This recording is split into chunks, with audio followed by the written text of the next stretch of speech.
The French is not anymore the most sexy accent. According to a survey, 5,000 women around the world. ¡Oh! ¡Oh! Un momento, perdona, ¿has dicho around the world?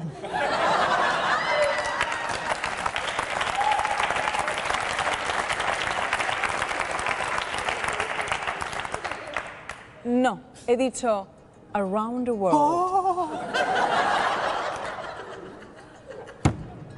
Montañez, esa encuesta tiene razón. El irlandés es el acento más sexy que existe. Aunque también es verdad que con esa música hasta el acento murciano parece atractivo.